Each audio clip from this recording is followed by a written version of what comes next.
Hello everyone, welcome and welcome back to my channel. तो देखो, अरे ठीक क्यों नहीं हो रहा? हाँ ठीक है। तो देखो, मैं जिस बारे में बात कर रही थी कि मैं इतने महीनों से कहाँ पे हूँ या मैं अपलोड क्यों नहीं करती कुछ भी। So let's give an update कि मैं क्यों नहीं कर रही कुछ भी upload. So the reason is, कल मेरा केमिस्ट्री का प्रैक्टिकल गया, तो मैं तुम्हें बताने वाली हूँ कि मेरा केमिस्ट्री का प्रैक्टिकल कैसा गया। ठीक है, यहाँ पे तुम देख सकते हो मैथ्स की किताब है। ये मैंने किताब फैला दी जिससे मैं भी थोड़ी सी कूल लगूँ। देखो, ये तुम्हें मैथ्स का सैम्पल पेपर दिख रहा होगा, बट यहाँ सब फिज़िक्स का है। ठीक है, ठीक है, चलो फिज़िक्स का है। हाँ, तो जिस चीज़ के बारे में बात कर रही थी उस चीज़ पे वापस आते हैं। So our chemistry practical was, question दिखा देते, ये थे हमारे क्वेश्चंस। ये चीज़ें लिखनी थी। ठीक है, ये चीज़ें हमें प्रैक्टिकल कॉपी में लिखनी थी और हमें लैब में जाके ये करने को बोला था, फाइंड आउट। मतलब मुझे सर ने बता दिया था कि मुझे क्या करना है, मतलब लैब में जाके। तो CuSO4 जाके मुझे प्रैक्टिकल करना है एंड COOH मुझे लिख लेना है अपने प्रैक्टिकल कॉपी में। और टाइट्रेशन की जो वैल्यू है वो मुझे किसी और से छापनी है। That's it. ऐसा ही किया था, प्रैक्टिकल पूरा टीप के लिखा था। मैं जो अपना ये वाला फ़ोन है ना जिससे मैं रिकॉर्ड कर रही हूँ, ये फ़ोन लेके गई थी। इस फ़ोन से मैंने पहले PDF निकाला एंड फिर मैंने उससे पूरा छापा। ठीक है, पूरा देखा एंड पूरा छापा। सर खुद बोल रहे चालू हो जा भाई। हाँ, सर खुद बोल रहे थे, भाई तुम लोग क्या कर रहे हो, फ़ोन नीचे क्यों रख रहे हो, बेंच के नीचे क्यों रख रहे हो, बाहर निकालो और लिखो भाई, लिखो, जस्ट लिखो, ऐसे बस निकालो और लिखो। That's it. प्रैक्टिकल तो बहुत अच्छे गए। एंड वाइवा की बात करें तो वाइवा में मुझसे ज़्यादा कुछ नहीं पूछा था, बस मुझसे यही पूछा था कि तुम्हें जो CU मिला है वो तुम्हें पता है कैसे चला, कि दिखा देती हूँ मैं कि तुम्हें CU जो मिला है तुम्हें पता है कैसे चला कि CU होगा। तो मैंने उन्हें समझाया कि वो CU क्यों होगा, कि एसिडिक एसिड डाला, फिर उसमें पोटेशियम पैरासाइनाइड डाला तो उसमें ब्राउन कलर आया, और सॉरी मतलब ब्राउन PPT आई, तो मतलब उसमें CU होगा। बस इतना ही पूछा था। और एक सवाल पूछा था मैंने कि सॉरी उन्होंने पूछा था कि पोटेशियम फेरासाइनाइड को क्या बोलते हैं, तो K4FeCN6 बोलते हैं। ये मैंने बोल दिया, बस ख़त्म। इतना ही था हमारा वाइवा का। कल का दिन बहुत ही स्ट्रेस्ड आउट गया था क्योंकि कल से प्रैक्टिकल था एंड मेरा प्रैक्टिकल सबसे लास्ट में था। प्रैक्टिकल नहीं, वाइवा मेरा लास्ट में था, प्रैक्टिकल तो आगे आगे हो चुके थे। So now what's the plan? J is coming, what am I going to do? हाँ, तो मैं जिस बारे में बता रही थी, मैं कुछ नहीं करने वाली। प्रिपरेशन मेरी बहुत ही कम है, ये मेरा सत्य है जिसे मैं स्वीकार चुकी हूँ। एंड जितना प्रिपेयर किया है मैं उतना ही दे के आऊँगी।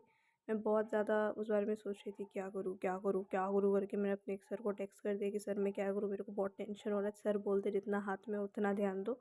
ठीक है, मतलब बोर्ड्स पे फोकस करो यार, जेई का तो तुमने कुछ किया नहीं, छोड़ो उसे, सिंपल सी बात है। सो मैं मैथ्स के भी सैम्पल पेपर लगा रही थी, वही करूँगी। बोर्ड्स का है ये स्पेशली। एंड जेई का मैंने जितने भी PW के मॉड्यूल्स खरीदे थे उनमें धूल पड़ चुकी है। मैं दिखा भी रही थी, धूल पड़ चुकी है, देखो धूल है इसमें, ये देखो। खोल देना इनकी ऐसी हालत हो चुकी है। तो पता नहीं सर क्या होने वाला है जेई का, तो मैं पता नहीं क्या ही करूँगी। एंड अपार्ट फ्रॉम दैट, अगर आप मुझसे पूछोगे कि मैं कोई और एग्ज़ाम दे रही हूँ या नहीं दे रही हूँ, तो फॉर नाउ नहीं दे रही हूँ। अब आगे का देखते हैं कि अपनी नैया कहाँ तक पहुँचती है। फिर अगर मेरे देने का मन पड़ गया और पीयर प्रेशर आ गया तो दूँगी मैं। बेसिकली मेरे कोई प्लान्स नहीं है, तो डोंट गेट मोटिवेटेड फ्रॉम मी।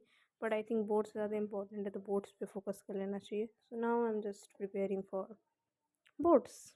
या, that's it. In chemistry it was good. Chemistry का मैं जितना स्ट्रेस ले रही थी ना, पता नहीं कैसा जाएगा, एक्सटर्नल कैसा होगा, पता नहीं क्या पूछेगा।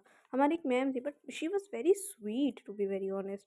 ठीक है, उन्होंने ऐसा कुछ बहुत हार्ड सवाल पूछा नहीं, बट हमारे जो स्कूल के टीचर थे ना वो बहुत ही गंदे थे। वो मैम को पता है क्या कर रहे थे, वो सामने से रोक रोक के बोल रहे थे कि मैम आप ना पेपर बाद में चेक करना, let me ask them some questions. भाई सर पता नहीं किसके साइड में, मतलब मैंने जितने भी लोगों से पूछा ना, सब एक ही चीज़ बोले जा रहे हैं, यार मैम ने इतना कुछ नहीं पूछा, सर बहुत हार्ड हार्ड क्वेश्चन पूछ रहे हैं। आई डोंट नो वाई भाई सर की क्या दुश्मनी है, बट चलो ठीक है, अब तो सब खत्म ही हो गया। मतलब एग्ज़ाम दो एंड फिर बस स्कूल से निकलो। बाय द वे, जिन लोगों को पता नहीं है, मेरा डमी स्कूल है एंड डमी वाले ऐसे ही होते हैं, तो मैं ऐसे ही ट्रीट करते हैं, ऐसे ऐसे ऐसे ट्रीट करते हैं। बाय द वे, वो ये जो है ना, हमारा विंटर वैकेशन चल रहा है, वैकेशन के बीच में ये लोग हमें स्कूल में बुला के ये सब करवा रहे हैं। I am not offended, but at the same time I am very much disappointed if you would ask me why. Because मैं टिफ़िन लेके नहीं गई थी एंड मैं पूरी दिन भूखी थी। 10 बजे मैं घर से निकली एंड आई थिंक मैं 5 बजे घर पे आई थी and I was very much hungry. Tiffin लेके गई थी, कैंटीन भी खुला नहीं था, क्यों? क्योंकि स्कूल बंद था। या, दैट्स इट। अब जाओ जाके पढ़ो, मुझे भी पढ़ना चाहिए, मुझे बस रेंट देना था, मैं बता रही थी। हाँ, और मेरे फिज़िक्स का जो है ना प्रैक्टिकल, वो मेरा होगा, आई थिंक वो होगा 19 को, या 19 या 20 को होगा। एंड दैट्स द कैलेंडर, या दैट्स इट। तो यही बता रही, सो या यही अपडेट देना था। Here's the video, I will meet you guys after some time, अगर मैं ज़िंदा रही तो, और ये सब चीज़ें मैंने मतलब प्रैक्टिकल एग्ज़ाम से उभर गई तो मैं थोड़ा आ जाऊँगी। सो या तब तक के लिए सब लोग पढ़ाई लिखाई करो एंड जो जैसा अपनी तरफ से कर रहा है करो। Okay, so bye bye, see you guys after some time, bye bye.